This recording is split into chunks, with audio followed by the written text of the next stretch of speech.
L'amant est un jeune homme d'une vingtaine d'années, grand et mince, à la peau bronzée car il travaille souvent à l'extérieur. Il vit avec sa mère et son petit frère dans une vieille maison située dans la banlieue de Taipei. Chaque jour, en travail comme porteur au marché et la nuit, il effectue des livraisons supplémentaires pour gagner de l'argent et aider sa mère à prendre soin de ses jeunes frères et sœurs.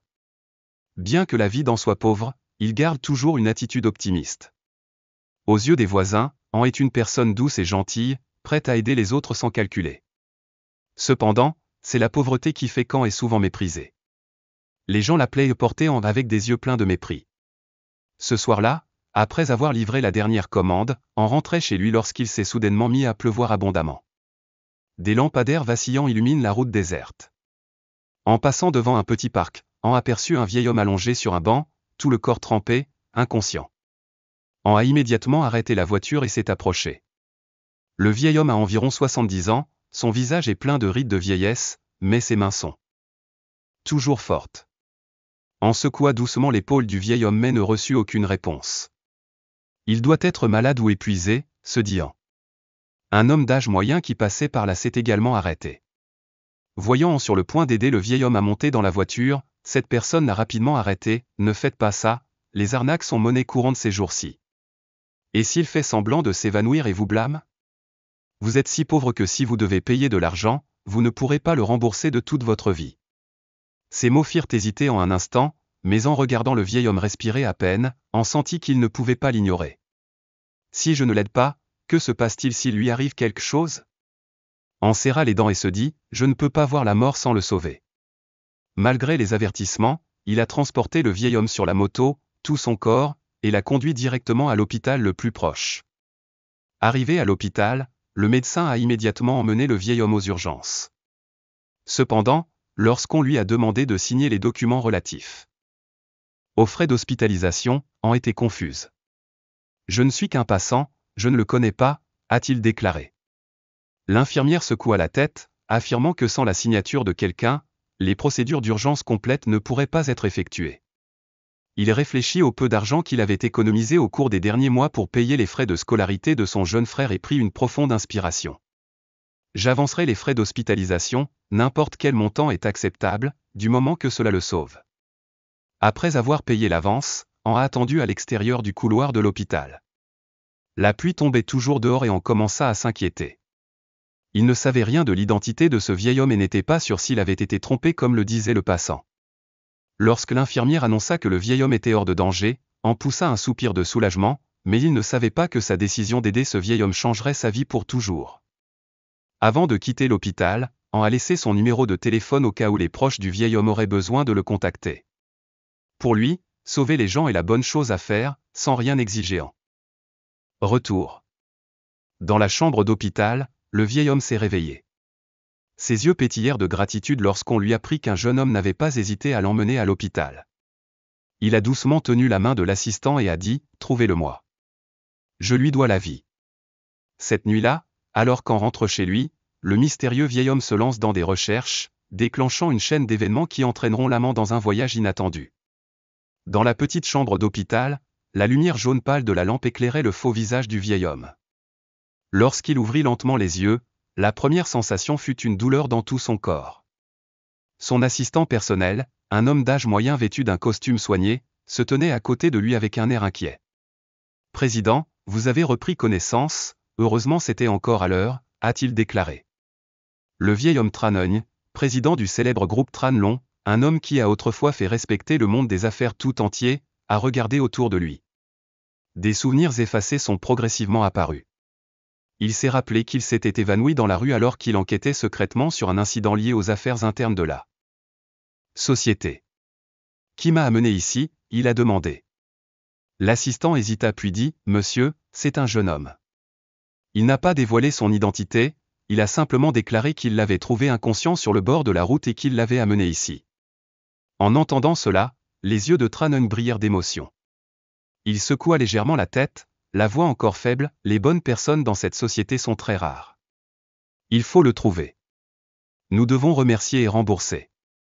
Même s'il venait de traverser une situation critique, Tran a immédiatement ordonné à son assistant de rechercher le jeune homme qu'il avait sauvé. Chercher soigneusement, mobiliser toutes les ressources. Nous devons savoir qui il est, où il habite, quelle est sa situation, mais ne révélons pas mon identité. L'assistant hocha immédiatement la tête pour recevoir la commande.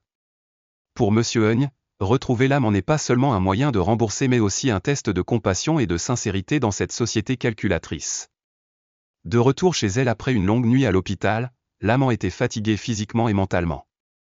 Lorsqu'il ouvrit la porte de la petite maison, il vit sa mère en train de broder à côté d'une lampe à huile et son petit frère dormait profondément sur le vieux lit. Ta mère est à la maison, la mère d'An a vu l'apparence mouillée de son fils et n'a pas pu s'empêcher de se sentir triste. Elle aimait toutes les deux le travail acharné de son enfant et était en colère parce qu'on s'inquiétait toujours de l'argent. Et notre famille est toujours très pauvre. La prochaine fois, ne fais pas des choses aussi compliquées. Cet argent est destiné à permettre à mon jeune frère d'aller à l'école, tu sais ? En hocha la tête, n'osant pas raconter les détails de ce qu'il venait de rencontrer. Pour lui, sauver les gens est la bonne chose à faire, il n'y a pas besoin d'en dire grand-chose. Mais les difficultés de la famille continuaient de les entourer. Leur maison est si vieille qu'elle coule lorsqu'il pleut abondamment, leur loyer n'est toujours pas payé et le frère cadet d'An, bien qu'il étudie bien, risque de devoir abandonner l'école parce que sa famille n'a pas d'argent pour payer les frais de scolarité. 2 jours plus tard, alors qu'en livrait des marchandises dans une petite épicerie, son téléphone a sonné. Bonjour, je suis un membre de la famille du vieil homme que vous avez sauvé l'autre jour. En fut surpris. Est-ce qu'il se sent à nouveau bien? Ah, je suis content d'entendre ça, hésita la personne à l'autre bout du fil. Le vieil homme voulait vous rencontrer pour vous remercier. Pouvez-vous nous donner votre adresse afin que nous puissions vous contacter? Un refus immédiat. Pas besoin. J'ai seulement aidé parce que je pensais que c'était la bonne chose à faire. Je n'ai besoin de rien en retour. Après avoir raccroché, on n'a pas remarqué qu'à l'autre bout du fil, l'assistant de M. Tranøy avait obtenu une partie des informations le concernant grâce à la localisation de l'appel. Pendant ce temps, Tranøy était allongé sur le lit d'hôpital, mais son esprit continuait à réfléchir. Il a tout vu dans sa vie, des gens avides, des gens qui ne savent que profiter. Le fait qu'un jeune homme soit prêt à aider sans rien attendre en retour le choqua. Il y a encore des gens bien dans cette société, pensa-t-il. Mais nous devons le tester pour voir ce qu'il est réellement. Il a ordonné à son assistant de trouver un moyen d'approcher en indirectement, sans se présenter immédiatement. Dans le même temps, il a également enquêté discrètement sur toutes les informations sur ce jeune homme. Ce soir-là, Nguyen en rentrait chez lui après une journée de travail épuisante. En entrant dans la maison, il vit sa mère assise sur une vieille chaise en bois, les yeux remplis d'inquiétude. Vous avez pris tout l'argent pour faire des choses à 10 ans, n'est-ce pas? Sa mère a pris la parole dès qu'elle a vu son fils. Nguyen en fut surpris. Avant qu'il ne puisse réagir, sa mère a poursuivi, notre famille a encore de nombreuses dettes impayées, ton jeune frère est sur le point de payer ses frais de scolarité, et pourtant tu as utilisé tout l'argent pour sauver quelqu'un que tu ne connais pas. Tu ne penses pas à ta famille? Nguyen en baissa la tête, ne sachant pas comment s'expliquer. Eh bien, dans son cœur, il comprenait que ce que disait sa mère était juste, mais il ne pouvait pas laisser le vieil homme dans un tel état. Maman, je suis désolé, mais si je ne le sauve pas, et s'il lui arrive quelque chose? Je ne peux pas fermer les yeux. Sa mère soupira, à la fois triste et en colère. Elle savait que son fils était gentil, mais leur famille était si pauvre qu'elle n'avait pas assez d'argent pour prendre soin des autres. Pendant que la mère et le fils se disputaient, depuis la pièce voisine, la voix du jeune frère d'An résonnait faiblement. J'ai tellement mal. Nguyen en est entré en courant et a vu son jeune frère, un garçon nommé Tan, allongé sur le lit, se tenant le ventre, le visage de Tan pâle et en sueur abondamment. Qu'est-ce qui ne va pas? Qu'est-ce qui ne va pas chez toi, An? Demanda anxieusement Hang. Sa mère s'est également précipitée. Tan a seulement murmuré, aujourd'hui, en courant et en jouant, je suis tombé. Mais j'avais peur que mes frères et sœurs me grondent, alors je n'ai rien dit. Nguyen en l'a immédiatement transporté et a emmené la voiture directement à l'hôpital. À l'hôpital, le médecin a vérifié et a informé que Tan avait une appendice rompue et qu'il avait besoin d'une intervention chirurgicale immédiate, sinon sa vie serait en danger. Nguyen en pâlit et demanda, combien ça coûte? Le médecin a répondu, environ 20 millions de VND pour l'opération. En entendant ce numéro, on eut l'impression que le ciel et la terre s'étaient effondrés. Pour sa famille, 20 millions de VND, c'est une somme énorme. Il a essayé de supplier le médecin, « S'il vous plaît, faites l'opération d'abord, j'essaierai de réunir l'argent plus tard, d'accord ?» Le médecin le regarda avec sympathie mais secoua quand même la tête, « Nous avons besoin d'un paiement anticipé avant de continuer. Veuillez comprendre. » N'ayant pas d'autre choix, on courut partout pour emprunter de l'argent. Il a frappé à la porte de tous les voisins, mais la plupart d'entre eux ont refusé, affirmant que leur famille était également en difficulté. Certaines personnes ont dit sarcastiquement, « Je suis si pauvre, où puis-je trouver de l'argent pour payer, qui ose prêter ?» On a également essayé d'appeler quelques amis, mais ils ont tous secoué la tête et personne n'a voulu l'aider. Désespéré, on se souvint de l'appel de la famille du vieil homme qui l'avait sauvé. En serrant la main, il a sorti son téléphone, a réfléchi longuement et a ensuite décidé d'appeler, « Bonjour, c'est moi, Nguyen. Pouvez-vous me prêter de l'argent ? Mon jeune frère est dans un état critique et a besoin d'une opération chirurgicale urgente. » L'autre bout du fil resta silencieux un moment, puis l'assistante répondit, « Nous nous en occuperons, emmenez simplement votre frère à la salle d'opération, ne vous inquiétez de rien. » Peu de temps après, l'hôpital a reçu une grosse somme d'argent, transférée directement sur son compte. Le médecin a immédiatement opéré Tan. Assis devant la salle d'attente, Nguyen se sentait à la fois soulagé et embarrassé. Il ne pensait pas qu'il aurait besoin de demander de l'aide à d'autres comme ça. À ce moment, une silhouette familière apparut devant lui. C'était le vieil homme qu'An a sauvé, accompagné de son assistant. Le vieil homme sourit gentiment, « Jeune homme, je te dois la vie. Maintenant c'est à mon tour de t'aider. » An se leva rapidement, confus, « Tu n'as pas besoin de faire ça, je t'ai seulement aidé parce que j'ai vu que tu avais besoin d'aide, je n'attends rien en retour. » Le vieil homme sourit, « Tu es une bonne personne. Mais parfois les bonnes personnes ont aussi besoin d'aide. Maintenant, rassure-toi et prends soin de ton jeune frère, laisse-moi m'occuper de tout le reste. » Lorsque l'opération s'est terminée et que Tan a été transféré à la salle de réveil, Nguyen a remercié le vieil homme et lui a demandé la permission de partir. Mais le vieil homme le retint, « Pouvez-vous me donner un peu de temps pour parler ?» Nguyen hocha la tête, ne sachant pas que cette conversation serait le point de départ d'une série d'événements qui allait complètement changer sa vie. Dans un coin tranquille de l'hôpital, Nguyen était assis en face du vieil homme. Ses yeux étaient remplis de profondeur, mais aussi de chaleur, comme s'il observait de très près le jeune homme en face de lui. « Tu es une personne spéciale, » dit le vieil homme. « Tout le monde n'est pas disposé à aider un étranger, surtout lorsqu'il est lui-même en difficulté. » An était confus et s'est gratté la tête, « En fait, je n'y ai pas beaucoup réfléchi. À ce moment-là, je pensais juste que si je ne faisais rien, tu pourrais être en danger. Mais tu n'as vraiment pas à me rembourser. » Le vieil homme sourit doucement, parlant chaleureusement mais fermement, « Vous savez, sauver la vie de quelqu'un, ce n'est parfois pas seulement aider un individu, mais aussi changer le sort de nombreuses personnes autour de lui. Je vous suis très reconnaissant, mais je ne veux pas seulement vous remercier, je veux vous aider à sortir de cette situation difficile. » An agita rapidement la main, « Ne fais pas ça. Je suis vraiment pauvre, mais je ne veux pas demander d'aide ou profiter de la gentillesse des autres. Je veux juste gagner de l'argent moi-même et prendre soin de ma famille. » En entendant cela, le vieil homme hocha la tête avec satisfaction, « À cause de cela, je veux t'aider encore plus. Mais tu dois me prouver que tu es digne de cette opportunité. Je créerai les conditions, mais tu dois tout faire toi-même. » Le vieil homme a posé une carte de visite sur la table, avec le nom Tran et l'adresse du siège social du groupe Tranlon. « Viens ici demain matin. Je veux que tu essaies un emploi dans mon entreprise. Si tu réussis bien, tu auras l'opportunité de changer de vie. » Nguyen regarda la carte de visite et fut légèrement surpris. Même s'il ne connaissait pas l'identité du vieil homme, il pouvait deviner qu'il n'était pas une personne ordinaire. Mais il reste inquiet, « Je ne suis qu'un ouvrier manuel, je n'ai ni qualification ni expérience. » Le vieil homme sourit, « Ça n'a pas d'importance. J'ai juste besoin de savoir que tu as la foi et la persévérance.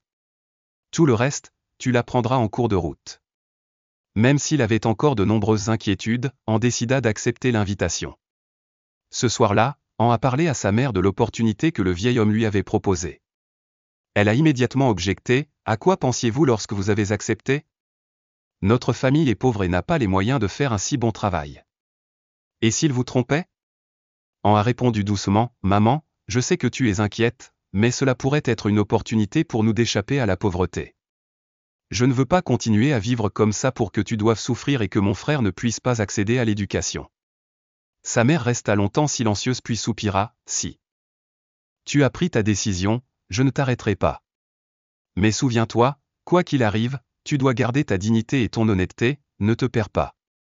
Le lendemain matin, Nguyen s'est rendu au siège du groupe Tran Long, un immense bâtiment situé au cœur de la ville. En entrant, il ne se sentait pas à sa place parmi la foule bien habillée, occupé à des tâches qu'il n'aurait jamais pensé pouvoir comprendre. Le vieil homme accueillit avec un sourire amical, « Je ne te laisserai pas commencer à un poste élevé. Tu travailleras au niveau le plus bas, comme tous les autres employés. Tu devras prouver que tu as de réelles capacités. » On a été affecté au poste d'employé d'entrepôt, chargé de l'inventaire et du rangement des marchandises. Le travail n'est pas très différent du travail précédent de porteur, mais le rude environnement concurrentiel de l'entreprise rend les choses plus stressantes. Même s'il n'était qu'un nouvel employé, le fait qu'An ait été personnellement amené dans le groupe par le vieil homme a attiré l'attention de nombreuses personnes. Certains collègues ont commencé à être jaloux, pensant qu'il était un descendant ou qu'il demandait de l'aide pour faire avancer sa carrière. Un jour, An a découvert qu'une cargaison importante manquait. Lorsqu'il a vérifié à nouveau, il s'est rendu compte que quelqu'un avait délibérément modifié les données du système, le blâmant. Vous venez d'arriver et vous avez causé tant de problèmes que vous serez définitivement licencié, s'est moqué un collègue. An s'est senti sous pression, mais a décidé de ne pas abandonner. Il a passé toute la nuit à revérifier toutes les données, pour finalement trouver des preuves prouvant son innocence. Le vieil homme le savait, l'observait en silence et souriait de satisfaction. Ce jeune homme a une forte volonté. Il ira plus loin. Alors qu'An s'adaptait progressivement au travail, il rencontra par hasard Tran Nalin, la nièce du vieil homme. C'est une fille intelligente et déterminée. Nalin ne faisait pas confiance à An, pensant qu'il était juste une personne chanceuse qui s'était rencontrée au bon moment. Cependant, l'honnêteté et les efforts d'An l'ont progressivement fait changer d'avis. Elle commence à l'aider à relever des défis plus difficiles au sein de l'entreprise. Nguyen a progressivement prouvé ses capacités, mais de plus grosses tempêtes l'attendent encore. L'apparition de Tran Nalin ouvrira de nouvelles questions et le secret de la véritable identité du vieil homme sera également progressivement révélée. Nguyen s'habitue non seulement à son travail, mais attire également l'attention de tout grâce à son attitude travailleuse et à sa résolution intelligente des problèmes. Cependant, les progrès rapides ont insatisfait certains employés de longue date, en particulier Tran Min Phong, directeur du département et également neveu de M. Tran Nguyen. Min Phong considérait à l'origine le groupe comme sa propre terre et fut mécontent lorsqu'il vit M. Tran Nguyen accorder une attention particulière à Nguyen. Lors d'une réunion à huis clos, il a dit haut et fort à M. Tran, « Grand-père, pourquoi laissez-vous un inconnu comme lui travailler ici?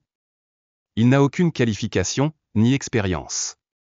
Laisser une telle personne dans l'entreprise ne fera qu'affecter notre réputation. » M. Tran a répondu d'une voix calme, « Il a quelque chose que les autres n'ont pas, de la sincérité et une forte volonté.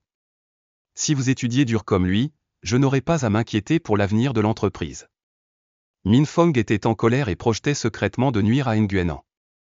Min Phong a essayé de créer une grosse perte de biens et de rejeter la faute sur Nguyen. Un jour, An a été convoqué dans la salle de réunion, où attendaient Min Phong et un groupe de cadres supérieurs. Nguyen, comment expliquez-vous les 10 milliards de marchandises perdues dans l'entrepôt? Les données montrent que vous étiez le responsable de l'équipe ce jour-là, a demandé Min Phong. An était choqué. Il se souvenait clairement qu'il avait soigneusement tout vérifié avant de quitter l'entrepôt, mais face au témoignage de Min Phong, il ne savait pas comment réagir. Nalin était présente à la réunion et a ressenti quelque chose d'inhabituel. Elle a enquêté discrètement et a découvert que Min Phong avait délibérément modifié les données du système pour blâmer An. Lors d'une réunion surprise, Nalin a présenté des preuves et a dénoncé Min Phong devant tout le monde. « Oncle Min Phong, vos actions ont non seulement détruit la réputation de Nguyen mais ont également endommagé la réputation du groupe. C'est inacceptable. » Min Phong était en colère mais ne pouvait pas réfuter. M. Tran Nguyen a alors décidé de rétrograder Min Phong et de confier à An la responsabilité supplémentaire de la gestion des entrepôts. Après cet événement, Nguyen est devenu directeur d'entrepôt, un poste avec une plus grande influence dans l'entreprise. Même si le travail était plus dur, il travaillait sans relâche dans le seul but de gagner de l'argent pour prendre soin de sa mère et de son jeune frère. Au cours d'une conversation, M. Tran Nguyen a demandé à An, « Pensez-vous que vous serez toujours un employé ici? En était confus, je n'ose pas rêver aussi grand. Je veux juste avoir un emploi stable pour que ma famille n'ait plus à souffrir. Monsieur Tran a hoché la tête, si vous avez de la sagesse, je vous donnerai une chance, mais les opportunités s'accompagnent toujours de défis. Oserez-vous les affronter? Monsieur Tran a confié à An une tâche importante, gérer un petit projet dans une succursale du groupe. C'est l'occasion pour An de prouver ses véritables capacités, mais aussi un défi de taille lorsqu'il doit faire face à la gestion, à la coordination et à la résolution de problèmes dans un environnement complètement nouveau. Au début, les choses ne se sont pas bien déroulées. Le personnel de l'agence ne faisait pas confiance à un jeune issu d'un milieu pauvre. Comment? Mais avec sincérité et détermination, il a peu à peu changé d'avis. An détecte les lacunes dans les processus de travail et recommande des améliorations pour accroître l'efficacité opérationnelle. Les résultats du projet ont dépassé les attentes et ont généré d'importants bénéfices pour la branche. Un soir, Monsieur Tran a invité Nguyen An chez lui pour discuter. Dans l'espace confortable du salon, le vieil homme regardait An avec des yeux pensifs. « Sais-tu pourquoi je m'intéresse particulièrement à toi ?» An secoua la tête. Monsieur Tran raconte l'histoire de sa vie, celle d'une personne pauvre qui a lutté pour réussir. Il comprend clairement la valeur de l'effort et de la compassion. Je vois mon image en toi et je veux donner des opportunités à ceux qui le méritent. An resta silencieux.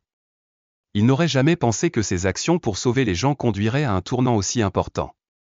Lorsque le projet à la succursale de Tambak a pris fin, An a été invité à nouveau au siège et a reçu une offre inattendue, devenir l'assistant personnel de Monsieur Tran. Cette offre n'est pas seulement une grosse promotion, mais ouvre également la porte à An pour apprendre directement de l'homme le plus puissant du groupe. Même s'il y avait encore des défis et des turbulences à venir, An a décidé d'accepter l'offre. Pour lui, c'est l'occasion non seulement de changer son destin mais aussi d'aider sa famille et de récompenser ceux qui lui ont fait confiance. Nguyen An a commencé à travailler comme assistant personnel pour Monsieur Tran, un travail à la fois stressant et qui lui a permis de tirer de nombreuses leçons précieuses. Il doit gérer une série de problématiques complexes liées à l'entreprise, tout en apprenant à travailler dans un environnement plein de compétition et d'intrigues. Pendant ce temps, le conflit avec Tran Min Fong a continué de s'intensifier. Min Fong, après avoir été rétrogradé, s'est secrètement entendu avec un certain nombre d'actionnaires pour lutter contre Monsieur Tran, essayant de prendre le contrôle de la société. Un jour, Min Fong a diffusé de fausses nouvelles selon lesquelles Monsieur Tran était gravement malade et n'était plus capable de diriger, afin de faire pression sur les actionnaires pour qu'ils lui demandent de démissionner. Face au chaos, Monsieur Tran a convoqué une réunion d'urgence avec l'ensemble du conseil d'administration, demandant à Nguyen An d'y participer pour prouver ses capacités. Devant tout le groupe, lors de la réunion, Min Fong a lancé une série d'accusations sur l'état de santé de Monsieur Tran et ses capacités de gestion. Il a également ouvertement déclaré qu'il était la personne la plus apte à succéder au président. Nguyen An, bien qu'il ne soit pas membre du conseil, a décidé de se lever. « Je ne suis qu'un petit employé, mais je crois que toute organisation doit être fondée sur la vérité et sur des valeurs fondamentales. Ces accusations n'ont aucune preuve et nous ne pouvons pas laisser une personne au comportement néfaste diriger l'entreprise. » Des données et des preuves présentées montrent que Min Fong avait intentionnellement causé des pertes financières dans un certain nombre de projets précédents. Monsieur Tran, avec le soutien d'An Lin, a exposé l'ensemble du complot de Min Fong devant le conseil. En conséquence, Min Fong a été démis du conseil d'administration et a laissé la société en disgrâce. Après cet événement, Monsieur Tran a décidé d'organiser une fête dans sa villa de Taipei, invitant l'ensemble du conseil d'administration et la famille de Nguyen An à y assister. Lors de la fête, devant tout le monde, Monsieur Tran a annoncé « Aujourd'hui, je tiens à remercier officiellement quelqu'un qui m'a sauvé la vie, non seulement par ses actions mais aussi par sa gentillesse et sa résilience. Nguyen An, tu es mon bienfaiteur et je veux t'offrir une plus grande opportunité. » Tout le monde a été admiratif lorsque Monsieur Tran a annoncé qu'An serait nommé directeur adjoint d'une branche importante du groupe. Mais ce n'est pas tout. Monsieur Tran a entraîné An dans un coin tranquille et lui a dit doucement « Savez-vous pourquoi je tiens particulièrement à vous ?» An fut surpris « Je pense que c'est parce que je t'ai sauvé. » Monsieur Tran secoua la tête « Ce n'est qu'une partie du problème. Vous souvenez-vous des détails concernant vos parents ?» An a été surpris « Mon père est décédé quand j'étais jeune. Ma mère n'a jamais beaucoup parlé du passé de la famille. » Monsieur Tran a poursuivi « Vous étiez l'un des cofondateurs de ce groupe, mais il est décédé dans un tragique accident. Je sais que tu es son fils, mais je veux que tu te débrouilles seul avec tes propres capacités. Et des morceaux de ma mémoire commencent à apparaître. Il se souvenait des histoires que sa mère racontait à propos de son père, des raisons pour lesquelles la famille était tombée en difficulté après le décès de son père. Devant tous les employés et leurs familles, M. Tran a officiellement annoncé, Nguyen est non seulement un excellent employé mais aussi une personne ayant un lien profond avec ce groupe. Il sera désormais l'un des piliers importants de Tran Long. Nguyen ne pouvait pas contenir ses émotions. De pauvre porteur, il a désormais la possibilité de changer sa vie, non seulement pour lui-même mais aussi pour toute sa famille. La fête s'est terminée dans la joie. La mère Dan, pour la première fois depuis de nombreuses années, sourit avec des yeux fiers. Nguyen est non seulement devenu un bon leader, mais il a également fait preuve de compassion et d'humilité. Il se souvient toujours que tout ce qu'il a accompli est le fruit de la gentillesse et de petites actions initiales. L'histoire se termine par le message, dans la vie, parfois une petite action peut créer un grand changement. La compassion sauve non seulement les autres, mais peut aussi changer votre propre destin.